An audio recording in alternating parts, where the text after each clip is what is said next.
I've seen Harry do his corporate put-on, and there's nobody better than him. He is introduced as a leading expert in your company, in your field, whatever it is. And he gets up and he begins to speak until eventually, hysterically, a little bit later, they realize they've been put on by the best guy in the business, Harry Freedman. As many of you might know, Dr. Philip Schneider is a real amazing futurist.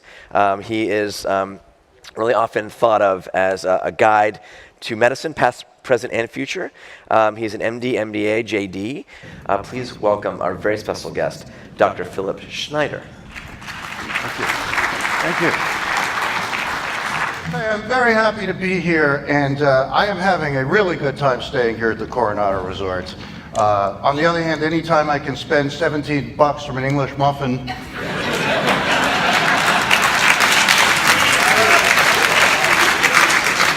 and sign it away at Singularity's expense, I'm having a really good time.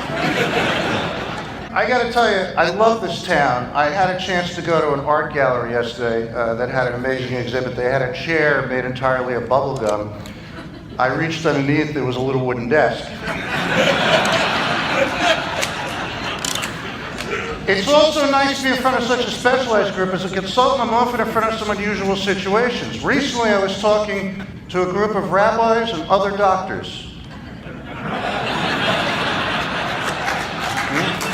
I remember thinking the last time I saw this combination in one room, I was a small child. And I was wondering why the rabbis had knives and the doctors were all praying. I also recently did a speech for an Alzheimer's fundraiser, and I don't know why, I never got a thank you note. There are some great companies here too, such as Intuitive Surgical, which is represented by Catherine Moore, which developed the Da Vinci system for magnified 3DH vision surgery for every part of the human body other than the ear, which will be covered by their new Van Gogh system.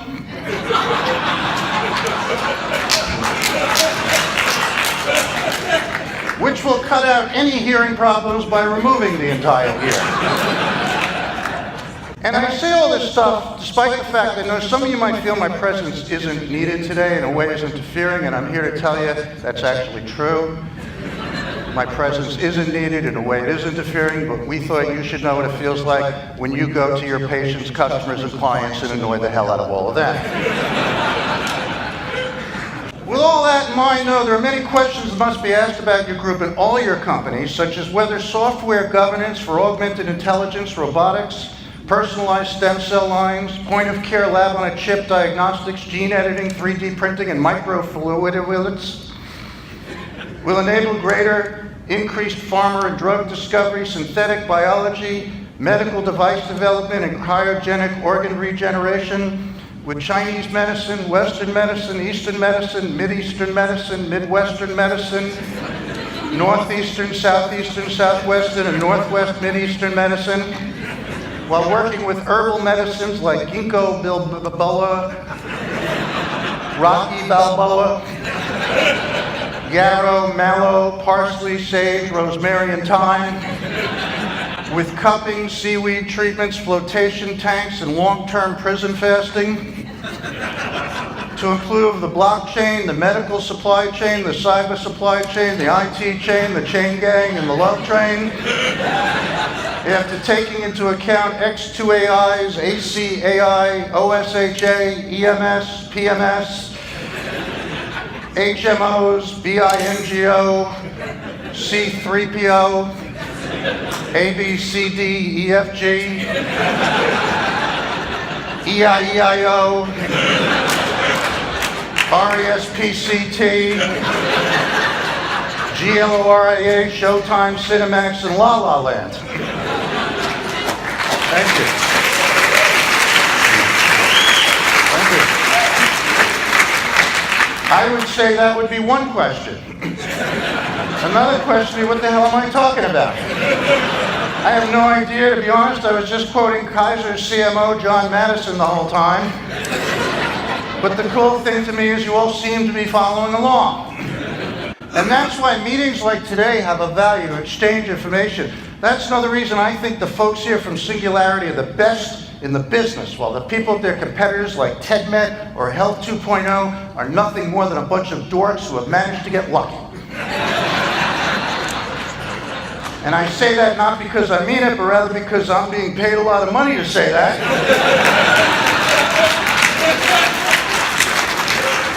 So I hope you don't mind when I tell the people at TEDMED and Health 2.0 they're the best and you're a bunch of dorks at their next meeting.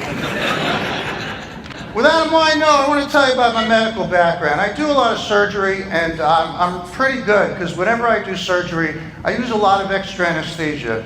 I figure this way, even if I screw it up, I'm so stoned I don't really care what happens. And we don't tell you what it's like, but there are times with all my experience, I'll be in the middle of an operation, I'll just look down and I'll suddenly realize, you know what? I have no idea what the hell I'm doing on this one. We call that exploratory surgery. Other times I'm trying to make an incision, I'll be shaking, you know, because Parkinson's has that effect. I'll end up making a giant X. As soon as I make the first X, I got to play the whole game of tic-tac-toe. So many of us listen to music during surgery to relax. Like I'll start an operation off, for example, with Que Sera, Sera. And depending how it goes, I end up with He's a Magic Man or Stairway to Heaven. Generally followed by Shake It Off, Shake It Off, Shake It Off. Thank you so much. You've been a delightful crowd. Thank you very much. Thank you. Thank you very much. Okay.